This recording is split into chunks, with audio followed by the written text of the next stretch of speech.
அவ்வளோதாங்க. இதுக்கப்புறம் ஒன்றுமே பண்ண முடியாது. இதுக்கப்புறம் பிக் பாஸில் கமல் சார் வருவாருன்னு யாராவது சின்னதாக ஒரு எண்ணம் இருந்தால் கூட அதை தூக்கி போட்டுருங்க. இதுக்கப்புறம் வந்து பார்த்திங்கன்னா கமல் சார் வரமாட்டார்.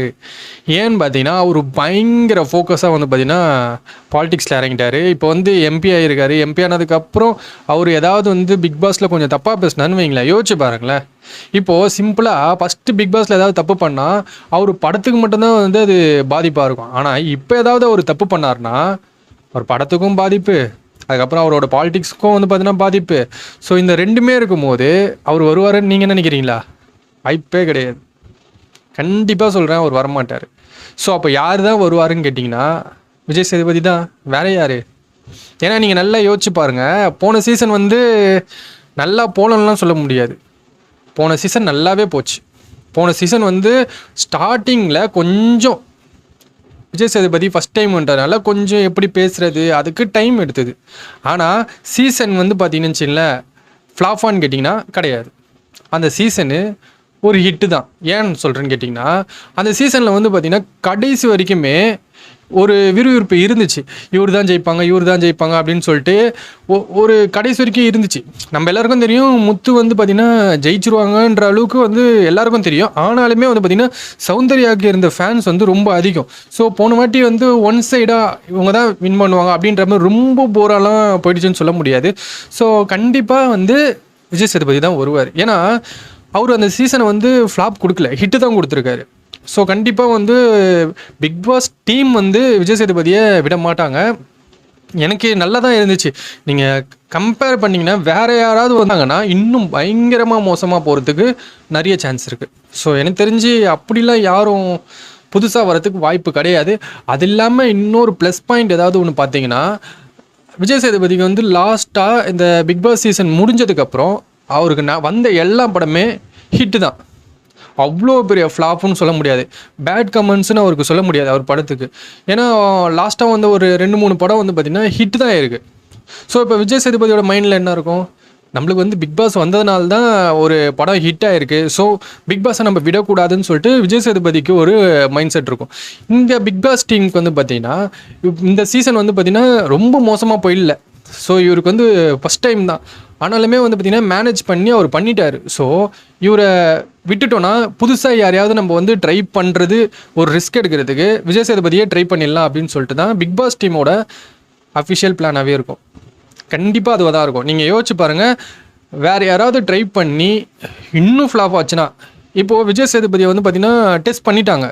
அவர் வந்து ஓகே ஒரு சீசனை வந்து பார்த்திங்கன்னா என்கேஜராக கொண்டு போக முடியும் அப்படின்றத அவர் ப்ரூவ் பண்ணிட்டார். ஸோ இப்போ புதுசாக ஒருத்தரை ட்ரை பண்ணி அவர் வந்து பார்த்திங்கன்னா சரியாக கொடுக்க முடியாமல் ஆச்சுன்னா சீசன் வந்து ஃப்ளாப் ஆகிறதுக்கும் சான்ஸ் இருக்குது. நீங்கள் எக்ஸாம்பிள் எடுத்துக்கிட்டிங்கன்னா கமல் சார் ஒரு வாட்டி வந்து ஏதோ ஒரு ரீசனுக்காக வந்து போயிட்டார். பாதிலே வந்து பார்த்திங்கன்னா ஒர்க் இருக்குது அப்படின்னு சொல்லிட்டு போயிட்டார். அப்படி போகும்போது வந்து ரம்யா கிருஷ்ணன் வந்தாங்க. அப்படி ரம்யா கிருஷ்ணன் வரும்போது அந்த 2 சாட்டர்டே சண்டே வந்து பார்த்திங்கன்னா எப்படி இருந்ததுன்றது உங்கள் எல்லாருக்கும் தெரியும்.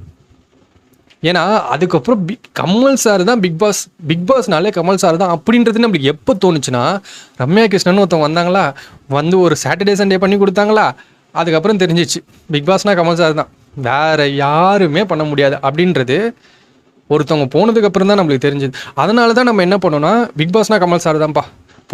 போன சீசனுக்கு முந்தின சீசனை அவர் என்ன தான் வந்து மாயாவுக்கு பயங்கரமாக வந்து சொம்படிச்சாருன்னு நம்ம எல்லாருக்குமே தெரியும். அதனால தான் வந்து பார்த்திங்கன்னா அவருக்கு நிறைய நெகட்டிவ் கமெண்ட்ஸ் வந்துச்சு. நிறைய நெகட்டிவ் கமெண்ட்ஸ் வந்தனால தான் அவர் படம் ஃப்ளாப் ஆச்சு. ஸோ அதனால தான் வந்து போன வாட்டி அந்த மாதிரி நம்மளுக்கு எதுவும் வந்துடக்கூடாது. தக் லைஃப் வந்து பார்த்திங்கன்னா பயங்கரமாக இட்டு கொடுக்குற படம். ஸோ கண்டிப்பாக வந்து நம்ம படத்துக்கு ஃப்ளாப்பே வந்துடக்கூடாது அப்படின்னு நினச்சிட்டு அவர் என்ன பண்ணியிருக்காருன்னா பிக் பாஸே விட்டுருக்காரு. ஸோ பிக் பாஸ் விட்டதுக்கப்புறம் தக் லைஃப் விட்டாச்சா? தக் லைஃப் என்னாச்சு? ஸோ படம் வந்து பார்த்திங்கன்னா எப்படி இருந்தாலும் நல்ல படமாக இருந்தால் அது ஓடிடும், சரிங்களா? ஆனால் இவர் பிக் பாஸில் வந்து நம்மளுக்கு ஏதாவது நெகட்டிவ் வந்து தக் லைஃப் மாதிரி ஒரு பெரிய படம் மோசமாகிடக்கூடாதுன்ற ஒரு ரீசனை வச்சுக்கிட்டு அவர் வந்து பிக் பாஸை விட்டார்.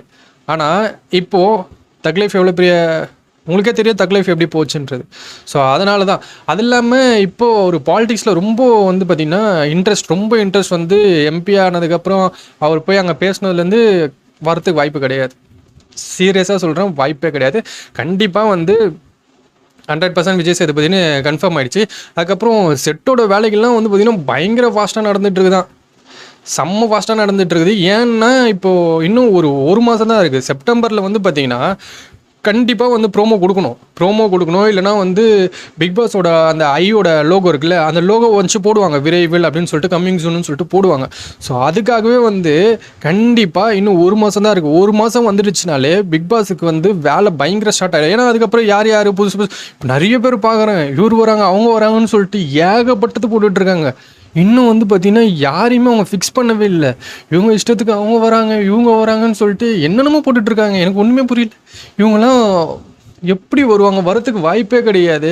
இதில் திவாகர்லாம் வராரா அப்படின்னு சொல்லிட்டு எல்லாரும் பேசிகிட்டு இருக்காங்க. எனக்கு ஒரு டவுட்டு தான். திவாகர்லாம் வந்து ஒரு ரீசெண்டாக ஒரு இன்டர்வியூவில் கேட்டாங்க, நீங்கள் பிக் பாஸுக்கு போகிறீங்களான்னு. ஏன்னா அவங்க கூப்பிடவே இல்லை அப்படின்னு சொல்லிட்டு அவரே ஓப்பனாக சொல்லிட்டார். இதுலேருந்து கிளியராக தெரியுறது இன்னும் வந்து கன்ஃபார்ம் ஆகலை. இவங்க தான் வருவாங்க அப்படின்றது கன்ஃபார்ம் ஆகலை.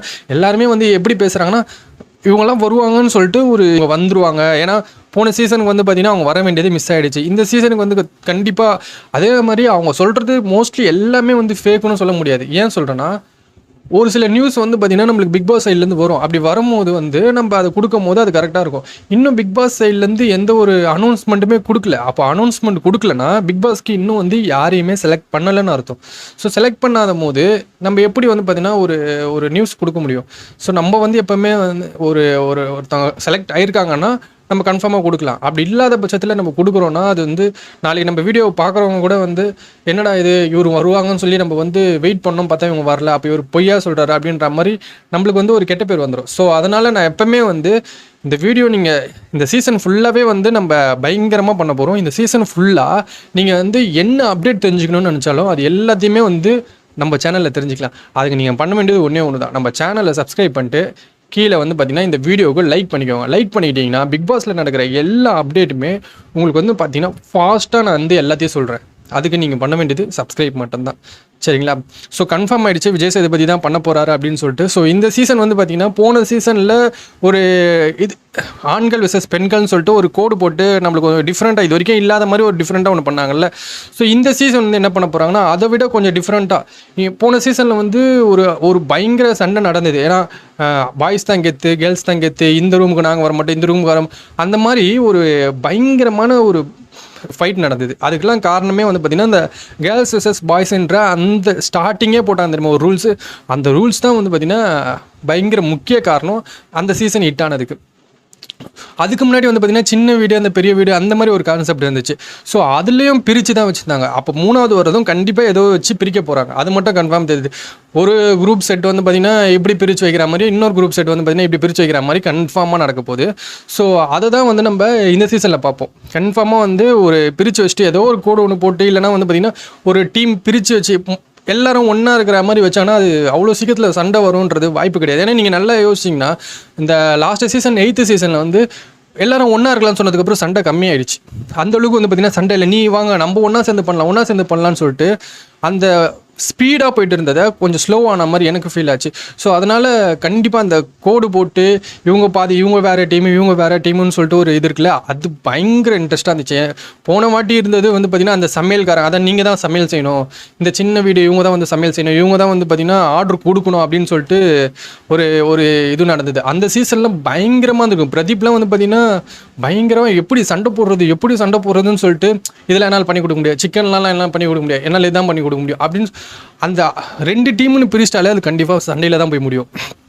ஸோ அதே மாதிரி தான் இந்த சீசன்லேயும் கண்டிப்பாக நடுவில் ஒரு கோடை போட்டுட்டு, இல்லை இவங்க இதுக்குள்ளே வரக்கூடாது இவங்க இதுக்குள்ளே வரக்கூடாதுன்னு சொல்லிட்டு கண்டிப்பாக பிரிப்பாங்க. அப்படி பிரித்தாங்கன்னா கன்ஃபார்மாக இட்டு தான் ஷோ. ஏன்னா எல்லாரும் ஒன்றா இருக்குன்னு சொன்னால் எப்படி இருக்கும் யோசிச்சு பாருங்கள். நீங்கள் எல்லாம் ஒன்றா போய் சுற்றலாம் அப்படின்னா அவங்க ஜாலியாக இருக்க ஆரம்பிச்சிருவாங்க. இது எப்படி போகும்னா ஒரு 3-4 வாரத்துக்கு 3-4 இல்லை ஒரு 6-7 வாரத்துக்கே வந்து பார்த்திங்கன்னு வச்சிங்களேன் எப்படி போகும்னா ஸ்லோவாக போகும். சீசனே ரொம்ப ஸ்லோவாக போகும்.